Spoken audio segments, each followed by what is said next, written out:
tu oi lalo le loto tai ma le vi inga ile tua la na auna tu sa ma va no le la maua tu la ia ile upu le tua e ngatete amen hallelujah yo wa fa mal tu spa ia mua fa masino ina me ni yo po fa ia onga po fa ila unga amen nga tete le fa ila unga wa la unga ya tau foi ona savali po nisi upu o le peru le tua le e fa tau ma amen o le peru e ola e alu luma le ve sa tu e le ve atu watu sau inei e fa pena le nganga ni fiafi e uiolea loto fa stai le tua wa vanole la maua le upo le tua o nai ya oli le ni fiafi talo no limo ba tuti na te pula fa no oli le ni fiafi me amenne ya to amenne we oli le upo le tua mo ya amenne oli le maftanga le usos fa me amenne. Hallelujah, yes. Ya. Oli le na tau te oa ilu mo le tua. I lau tapua inga, malau vi inga. Me umata tau te whaia. Sa mai, e uru atu i ona loto ama ona whaiti toa ma le oli. Ma le loto e tumu i le whaafitai. Amene. Tui titi au whaia pasta pati anga lela. Ua. O ka malia i le upu i le tai au. Mātango. Ama sau pati le tua mo le upu. So ngai fa fenga inga leo ma ya nei foi e fiafi ne wo mai male ai kema felanu lan wa ya fi awol ne yes amen hallelujah ya tasi ale aunga tato wola au na ile tu amen wa vala awina i o ma u pol tu spa ia na i le fes fa mai o i tato na mua i loa ele tua na mua amen lenga tana i loa na mua ai na tofia na mua ai le fa vai na turu inga le lalang elenga tana tofi ai na vala awina e ia amen ina ia fa manu ia ina mata wa mi tonu ina ma fa maluina amen to mo li ma wai roma il ma waletas o le felanu lan wa ila fi au mai le upu le tua ale au nga lo taola au na male ola fa le nganga sa valinga ala ile lotu male kalesia o tofia oe ma vala awina o tofia o tatou te ngā lurue ai ile atua amene ya na i umile ale la tatou o le upo le tua e mana ia voi le watu o mai amene mai so swani ai failaunga wa watu ro tau le saule amenge ringa na ufai mai la vale na tatou o le fale le Tusi Faitau na mau mai le Luka full maliva e umi le Faitau nga Tusi o le fata oto e le mina i tau pas full Faitau mai le full male lua se ngata i lua full male tolu mole sungane ngai te wina fa mod o le fo'i o fetala ia tuai o ia na alu le tasi ali ile nuu mamau e maua iso na au e fai ai o ia matupu ua le to e fo'i mai ua vala au e ia na au ona e to asfulu ua vatu ia te ila tau mina e fuanga fulu ua fai atu fo'i ia te ila tau tau te whaatau wai se ia o to e sau a ua itangia o ia e lona nuu wala tu au ina atu fo'i le savali e mulimuri atu ia te ia ua whape atu ma to tele mana na ole na tanga tai fai mo mato tupu wa to foi mai oia ina ua maualo nao e fai ai oia matupu ona fai ane ai lea ia vala awina ia au auna na ia avatu ia tupe ia o mai ia te ia ina ia loa e ia tai tasi ia la tou fa taupa ua fa pefea ona sa wai leo le tasi ua fa pe mai le li e o lau mina ua mawai isi mina e fuanga fulu ona fai atu le oia ia te ia wale le ia le au auna le ie o e whaamaoni le me titilava o lea ia e pule ai i a ai e se fulu Ua sau fo i le tasi o whapea mai, le li ie. O lau mina ua mawai mina e 5 ngafua. Ua whai atu fo i oia i le nā, i nā pule fo ia oe, i a ai e 5. Ua sau fo i le tasi o whapea mai, le li ie whaauta. O lau mina le neisa ia te au, na teu le solo solo. A wā na o matau lava ia te oe, a wā o oe le tangata whaingata, we a vae le mea na e le luluina i lalo, wa e se le sele fo i le saito e te le i luluina. Ona whi atu le oia ia te ia, au na le angai, o lau upu lava o te whaasala ia te oe. Wa eilo lava o a ua le tangata whaingata, o le a vae le mea na o le luluina i lalo, o le se le sele fo i le saito na au le luluina. Se ale mea na e le a vatu ai la a rio i le fale whaataua e tupi, po ua o sau, ona o mawai le a toa malon tau.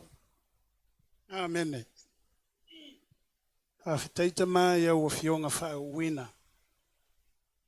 Whawhitai Jesu Keriso oe o le upu o le ola. O le upu e whawawau. O le upu o mausali le langi. Ai whataunu wina mea o mau whina ngalo aita mai le lalo langi. Au la mātou whalongolongo i nei fiafi. Au ua o fionga. Ia maua lovi inga tamai o mātou o lao no Isu. Amen. Amen. Se fulu mina. Se fulu. Foi tangata na wala au iei. Ia. Ita maloale. Se mai. La sauni alu. Se no mamawa ina ia fai o ia matupu.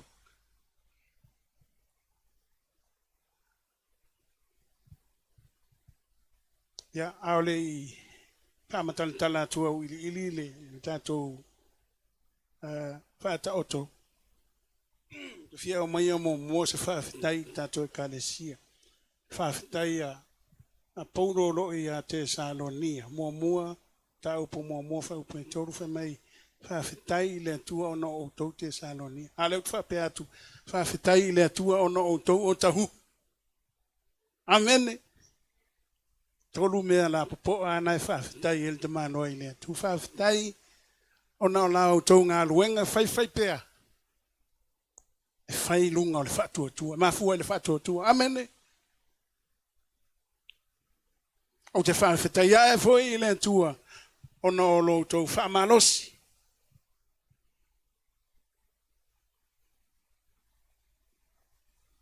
Mafua mai lo tau alofa. Amene. Whaamalo losi e ngā lulue e ngā ruenga le tua.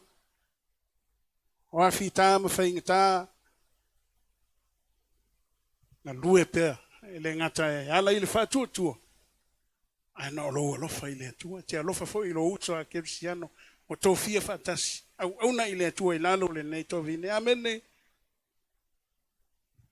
Mane lo na tōru whamai te whawhitai i le tua. O no o lo tō whaamalosi. O lo tau wha pea i a Jesu Keriso. Amene. A whetai, nau tau ngā ruenga whai pea, ona o le whātua e mafuai. Le wha malosi, ona o lo alofa e mafuai. O lo wha moe. O matua i e taritonua o Jesu. Na whai ana aveina i tātou i le langi e tusa mana forfolanga. Amene. O le whawhitai na. Amene. O le whata oto.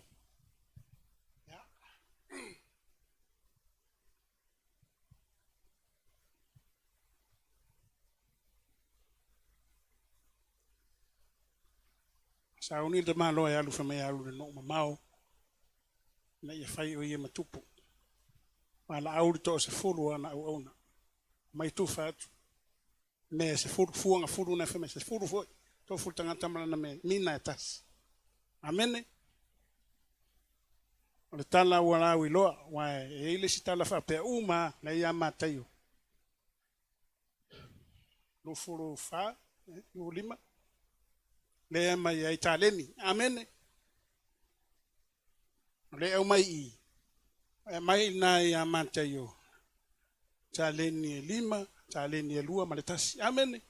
Tolu tangata. Ale mai i. Se fulu tangata. To fumulana mina e tasi. Le mina la e foi lo na nga o le tupe. Taipei o le taleni. O le taleni o le tupe. Amene. Ai wani milo liu wa o ta wa in me ale o le me alofa de fatale ni no o ta o le tale ni amen A le tusi pa ia o le taleni na o le tupe. O le mea ia ilo na o ngā, ilo na value luma o le tua. Amene. O le atala le au mai o le malo le tua. Yesu ke riso le amene. Atou tō manatu. Talitala noa le titi le mele o le mina. Tasi na avele. Tofu mo le sufuru le man mina e tasi. Whaena o uwha apere nei fiafi. O lau wha o le tanga o lau mina le nā mai le tua. Le ola tanga. Amene. No toi whana win a whanau fo wina oe ile nganga pa ia maleafi. Amene. No e talia Yesu e vea mali I mau whaola. Whamai leo le Ioane mo moas furulua whamai o I lātou uma. Oe mao, tātou. Oe na talia o ia mawhantua tua I lona suafa o ia watu ia I lea manuia. Ta ua I lātou o whanau o lea tua. Amene. Le mina lea. Na ea fifi mai te tonu manuia ia o ta ua oe mao o le whanau o lea tua. Whamai le tuspa ia a whai o whanau o suli whai o le malo o lea tua. Amene. E eile mea ka o le inheritance o le tofi. Lea sa manao e ele wii I lon tamai au mai. Ya. Tono le whaamanu yanga le na.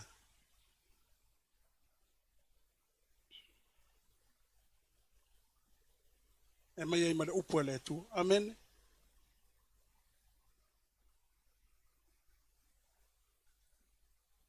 Le ua tufa le tamai roi. Yana au au. Mawhai ei, whaangalua ina. Put it to work. Ia o sau e mau se whaasilinga. Amen. Tala malama.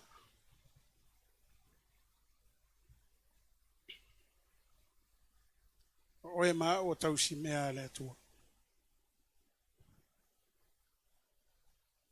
O ia mai le whaamanu yanga o le whaoletanga ia te oe maa.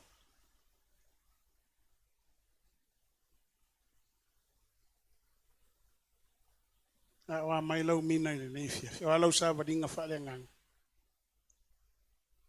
Wa lau au nanga I le atua I le neifia. Amen.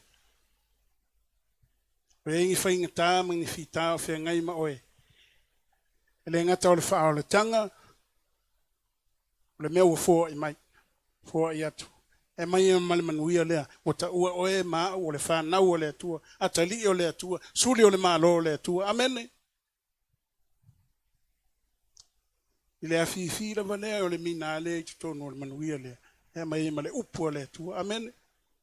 O le upu e ta iala ma ta o soina. Ni ta whainga malanga. Amen.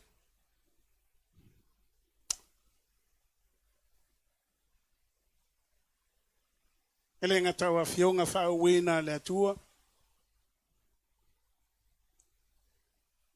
Ai amai e fwoi male nganga pa ia o le atua. Le package a le tas. O le wha o le tanga. Amen. First, you receive Jesus by faith.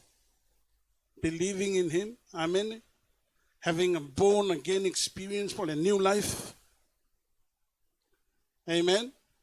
Transformed and changed. And then book of John says, all those, for those who trust Him, put their faith and believe in Him and accepted Him, He gave them the right, the privilege, the honor, the blessings to be called sons and daughters of God. Amen. Children of God. Not only that, somewhere in the Bible,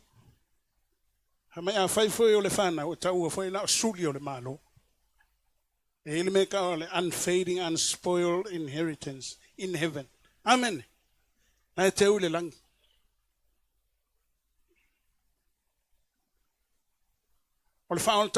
Salvation, the great salvation, it comes with the word of God. That's the package. Le tufa. Le mina le. Amen.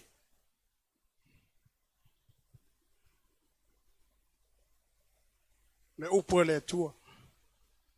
Okay. matanga fie le upu le tua. Amen. Lau ngaina I leva ia soma leva ia so ina I alu cell group. Ale aiso. Amen. Hallelujah. Matanga fie le upu le tua. Ele pepelo le upu le tua. Amen. O mea uma e polomisi, o mea folofola I ele tua, o mea la vale na o le tupu. Ile wha manu yanga le ua fōa I mai. Amen. Ele ngata ile upu le tua, au fōa I mai fōa I lona nganga pa ia. Amen. The same package. Le ola tanga, wha ola tanga. Amen. Ele au tū la fōa ina I tātou. Mai Yesu o te ia te o tau pēa se I o ngata anga. Ilea, I lona nganga pa ia. Tātou te leo wa ia lona tino, a lona nganga mawhanawhana. Amen. A nganga wha malosi, a nganga taitai wha manuia. Le mafuta I te tonu ia te o e mao. Amen. E taiala, e mua mua, e muli muli, e whesoa soani, e wha malama maimea uma ia te o e mao. Amen. Pena tā ua mai le tusi Ioane, le itua, le piso, mua mua Ioane lua. E le wha unga le ia te o toua. A te o mai mea uma ia te o toua. Wha manatu mai mea uma na whaia e keriso. Mea uma na sao no mawheta lai ia Iesu. Amen. Lona nganga pa ia. E le ima vai atuna ia so se tele lea sa tātou Pentekoso. Amen. Mantua voi o umale paseka. Limas fulu aso Faitau maua le aso le Pentekoso. Aso tonu le lena whaatale la uso ai fio I foaile. Anganga pa ia. Amen. Le limas fulu e ta ua le aso Pentekoso. Le ta ua I lo tātou le lotu Pentekoso. Amen. Ma lotu whaola ina ia. Aisea. Le aso le na amatai le kalesia. Amen. Tau tala ngangana ese o le whaitutoa lea. I mea alofa. Ale nganga pa ia pe on tau at whailaunga tae. Amen. O le whailonga mua lea. Lea sa tupu inai lea solena. Tasi le launga pe te ru tolu wafeta ngata fōre ka le sia nas. Amen. Tau tia. E leo tu la fo ina o e maa o e lea tua. Wha o le tanga. E maila na upu e mailona nganga pa ia so soan. Hallelujah. Aile mea malia e le tala le nei ka whaisa e fonga. Wha fonga wha leia ie. Nā le tolu le nao mai to e foi mai nei te malo. Lau a whai matupu, wa vea matupu. Ao lei to au mai le tua te malo. Ai wakura sa varia la orif mai. Ma kuki le manga nga o e whai o e mau matou tupu. Amen. Avele fe au sta malo le. Ono knowing. O le tolu le nao mai. E to lua na okay whanga lua ina le mina. Amen.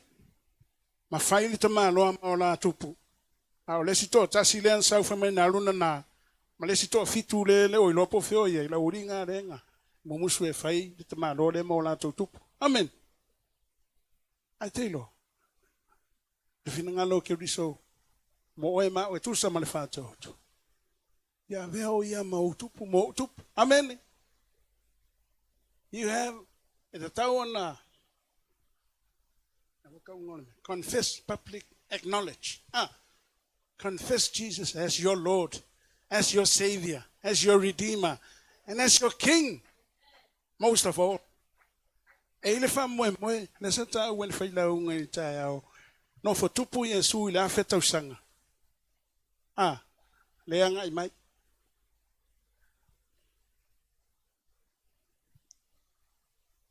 Le aunga I ai wha moe o le whata o tolea. Nal mei no ai. Ia, mai te maa loa le na tasi mo moa, wha mo ponga. Se furu nisi mina na toe mai te maa loa te pule. Te pule ai se furu. Amen. Rona winga ili. Ima kua fo ile upo tuspa ia no fatupu. Whalinga na whema Yesu. O le manu malo. No fatupu fatasi ma. Whalinga lua. Ne kusi kalesia. no fa tupu fantasi ma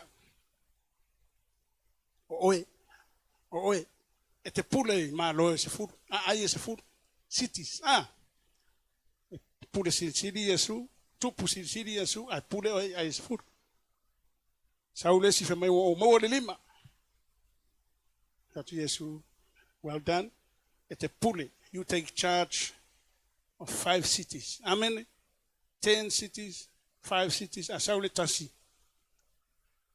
se mai no lo e fa ngata o no na solo tanu lalo ya tato lole unga le tana na fao ese tele me fao to fasioti to fa mai male leo fai matupu to malore la wali uma ye le manga o fa ya matupu inga le siko fikure le lo po fe uma ye tana amen to se furu mantu to se furu le lemta wali uma ye le imana na fa ya matupu le o mingoi nga luese ya ole unga le I fasioti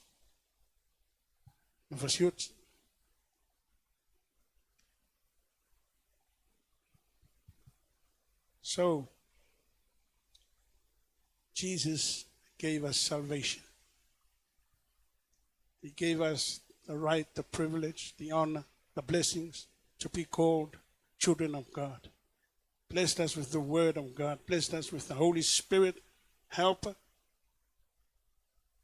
And he wants us to call him King, our Lord, our Savior. Amen.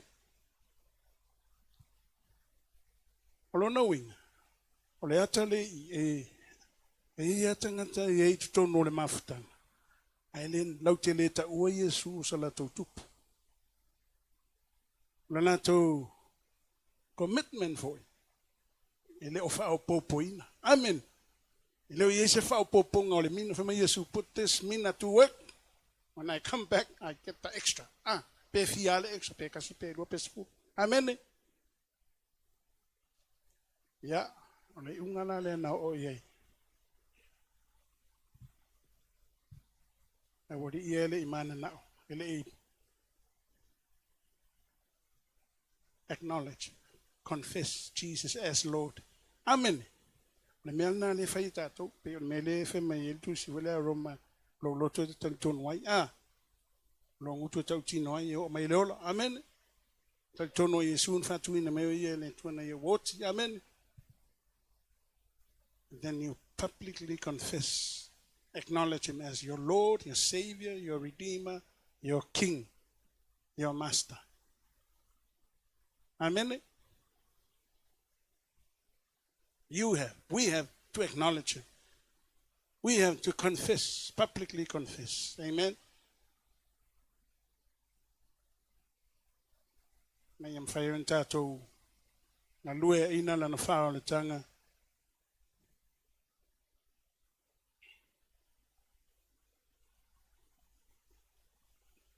Na ye yole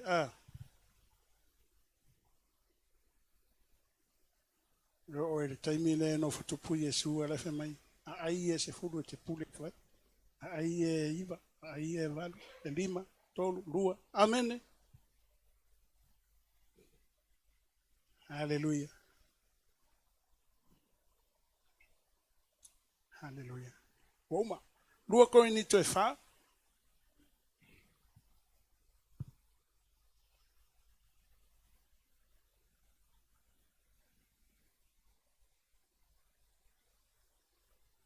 Faitau maile au poefitu mo mon.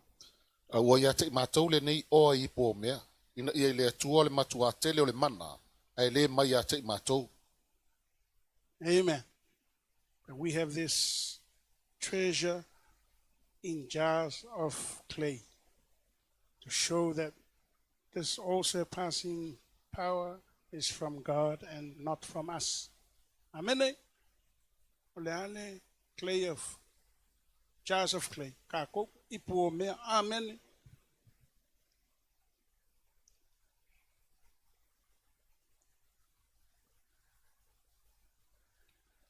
Ole oale le feme o Paulo le tala no I lua Korinito. se tangata e sele pupua ngā tia saua ina, fetongia i maa whaafale pui ina, sasa ina, amene.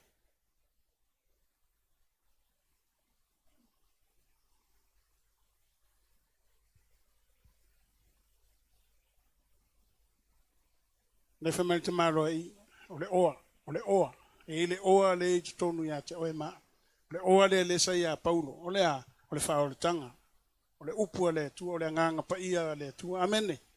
O ta leni o mea alofa, tō mai o anga waa, na wha mea alofa ina i ta maloa, amene. Na matua i mātango fia e ngā luenga Paulo, te lea nganga wha o le ina, ale mea lasa tupu, mai whai upu e walu e o le los frulima, saua ina. E te aloa e te Faitau, loko ni te whasu, mea na ui e le te maloa, au kalwhainka, e le whai ngō fie.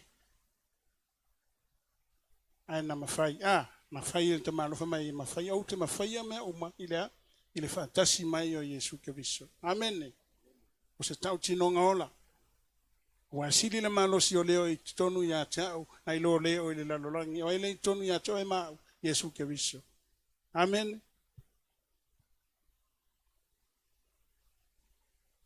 Au ia na whaingata, wai Faitau moina le sifuru wono wha monmone, le upota maro ana whaingata. O le mele mātou te le whaavaiwai ai. A wai o i lava ina tau au na umalo mātou tangata i whafo. Ua whaafawina le totonu i le aso ma le aso. Amen. Ya, wa yese taimi o lau sa waringa whale nganga. Wa e whalongo tau au na umal tangata i whafo. Amen. Ya. O le tutu o tuli tangata i taimi whapena. Amen. Ai whawhitai le alofa tu noa le tua malona whamao ni whawhitai lona le lei. En maua ile malosi lilo whale nganga. Pe uma tawa we uma fafu. Au to tonu tangata whale nganga la i whai fafu ina pea. Amen. Ai tau mai malis fulfitu whamon. Ma whamalo tato pupua ngā. Walo mātou popua ngā ma masangia ma le vave mawai. E sauni ai mo i mātou ma mafol ma malu e whavavau e matua siri Asafo. Amen. O la vale fai matata uti nonga i nei fiaf. O le ala fai ngata o afita ngā ruenga. Ele ngata ngā ruenga ale atua. A o langa tangata fo ie lona ainga malana ngā ruenga lai o lai. Amen. Ele fai ngofia ri. Ti ngā lawa no fai ngata afe mai o le. But our light and momentary trouble are achieving for us an eternal glory that far outweighs them all. Amen. Ya winta uwe fa malo sinta yawa. Sunga leo male, malu fa vaule. Amen. Ele ma fa tu salia ti ngai nei ona po. Ele ma fa tu salia fa ingata. Ora sa valinga nei ona po. Amen. Ya tu maulo ona sai. E fa ofu ele ma malu le. Amen. Aisha tenga lue pea e ala ilo fa tutua. Ke fa malosi pea e fu ilo alofa. Ile atua e toi alofa ilo uso a kerisiano. Te fa moe pea ia Yesu o le li e ou le ngā luenga nei. Amen.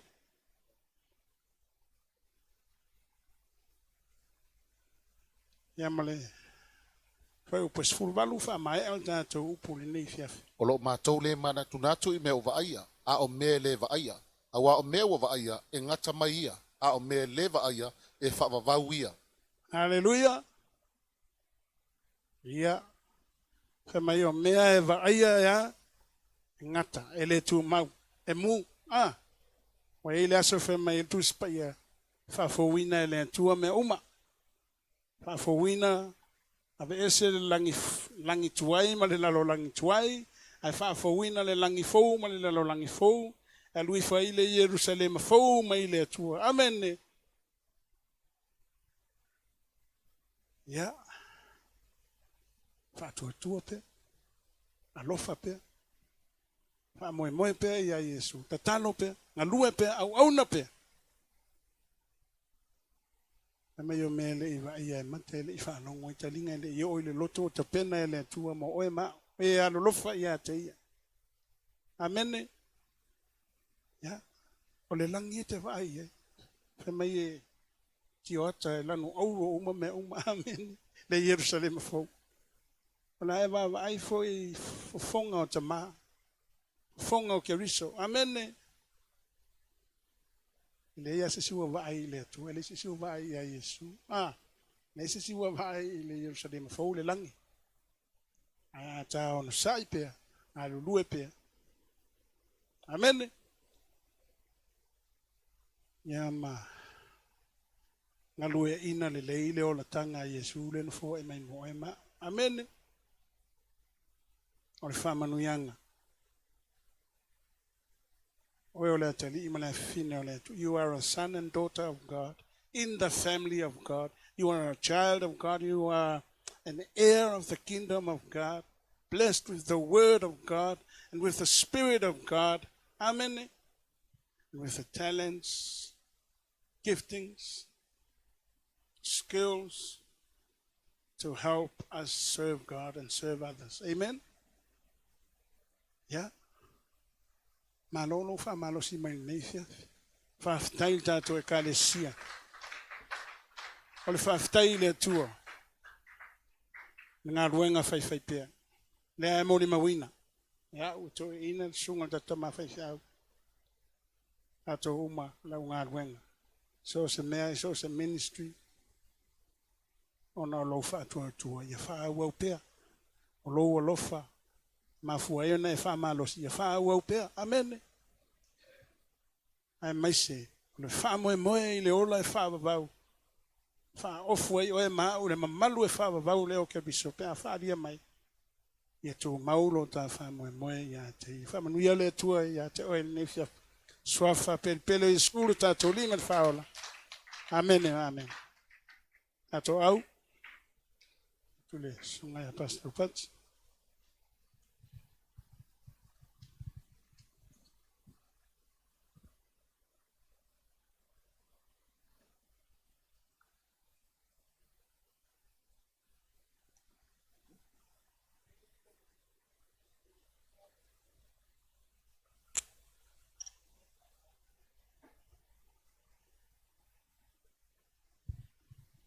Langa leimolo na lo fai fa manatu mai ai. Ese le matango fi ka to tu langi e fa pe mai le tu u fa le mai le fi o lo wori. Yo mo le tala na mani no mautino. Ai fa pe mai le tu. Na le tu yel me yeta fa tangi we ma le lili va onif. Wa wata na le tala le na mai nei. Ai ki kilo ele kangaka le muli. Le nga lu kangu a fi fil solo. Le nga ta wel fa la unga. Fa pea ye ola ye na upu. Fa pea ye wala fa na upu e fa penga ngala ko ilu mo le tua. Mata mo fa ye tu ai. Ai va ye le ma fa fa me langa kala. Langa o ke lo ai ke le ya. E ke le sele ina se menga e lulu e ke le lulu inga. Ala fa ile tua. O le fa ta oto le e manino ama mautino. O le tala la tu e Yesu. Inga ya tapu e ta to ma ka ko ro mea. Tutupu le langi e fa maoni. Ale matango fio le tala lewa ko e fa manga kumai. La lua ku molonga loko. E fa pea. E ufiufi nga kala male manga yo nga kala. Ala le kala Yesu. Ile kaulia. Ele taulia ilumo le tua le fa matalanga ai taulia lo nga yoi mafai mafa atino le melo fina ngalo ile tu. Moli langa fa tail fa ila unga. Matango fio le upo le tua le fiafi le nei. Tato langona ina. O tato fa longo le matanga o fie. La o meia lo fa le langi. Fa meia ya le tua. Ai alu atu fa mai ulu fa le meia. Ile fia o lo wali. Ai ta lo fai. Pe aka ko ako fa meia lo atu ile me lo ya ile. Tau fai tangi a we ma le lili va unifo. Te tau ya te o le fia fili nei. E fa maoni le upo le tua. So le tua i lo loto. O le ale lo le upo a fai te le talia e pule oi. A fai fo te talia. Vi ia le anga le leo le tua. Lo sila le tua le afiafi le nei. Lo fa penao na fa fio ai o ia le afiafi le nei. Mata ngo fia le upo le tua. Le lavana amata mai le wi fa mo o. O mai le taimina la unga ina le upu. Mata ngo fia le momoli mai le upu. Si ato lima ile tua. Au ngalue atu la nganga o le tua. Au pai ate o le fiafile nei. Ia tātou la ngona ina. Te loe, awa te alufua le fale. Au alfa pena ona e saua e te nofo mai whalongo. Au te tau ia te oe. Ia o ngale upo le tua le fiafile nei. Ia e la ngona ina. Ia e la ngona ina le upo le tua. Si atu o lima. Pesa mai ele au le pesa. Hallelujah, Lord. Hallelujah, Jesus. Thank you, Lord. Thank you, Jesus.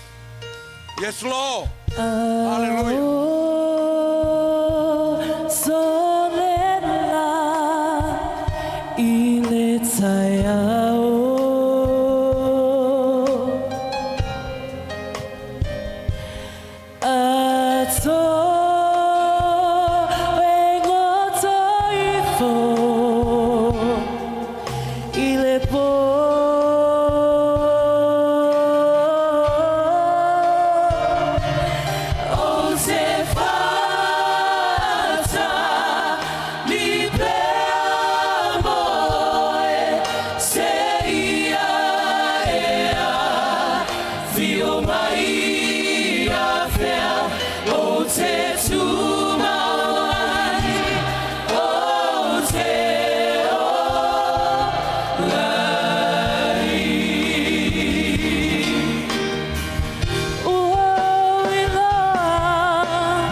Tamaya vi ia lo wanga lelei. Ia vi ia lo fa maoni. Fa fetai wa fionga. Fa fetai wa toma tawina ai. Tai te pue ai o matou loto. Ia matou la ngona ina. E fa maoni la wa fio. Fa fetai lo wa mai. Fa fetai lo fitoto ani mai. Fa fetai le ia fiafi lo matou tama. Fa fetai le na momoli mai. Le usitai la upu lo matou wa tua. Tama fa manuia i lau fa na wa lau e kale kia. Fa manuia i o tai tai. Wai o sia le malu le fiafi le nei. Ia pai ai le mana o lo wanga pa ia. Fa manuia mai anga le lei.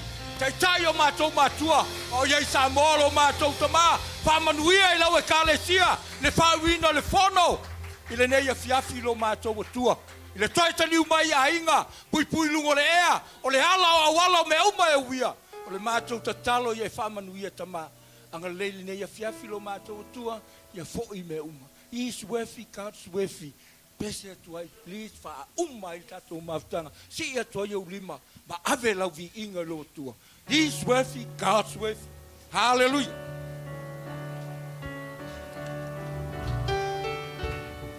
Aua te vai e te whapena ona I vi I lo tua. Si au lima mai. He's worthy, God's worthy. Almighty Creator, Alpha, Omega, beginning and the end. Holy, holy, Lord God Almighty, which was and is to come. He's worthy, God's worthy, Almighty Creator, Alpha, Omega, beginning and the end. Holy, holy, Lord God Almighty, which was and is to come.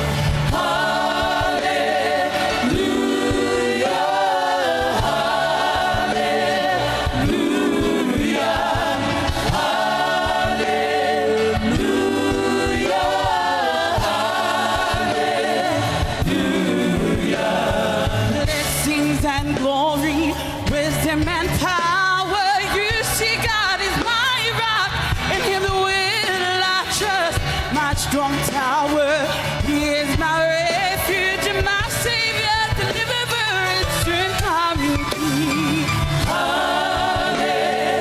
Hallelujah, hallelujah, hallelujah,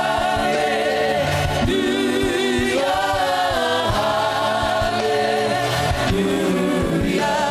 The King will come in the clouds with great power, such glory with Him nobody knows, nor the day nor the hour, but we all wait for His soon return. Hallelujah, hallelujah,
O loto foi na o lau whanau le nei a fiapi.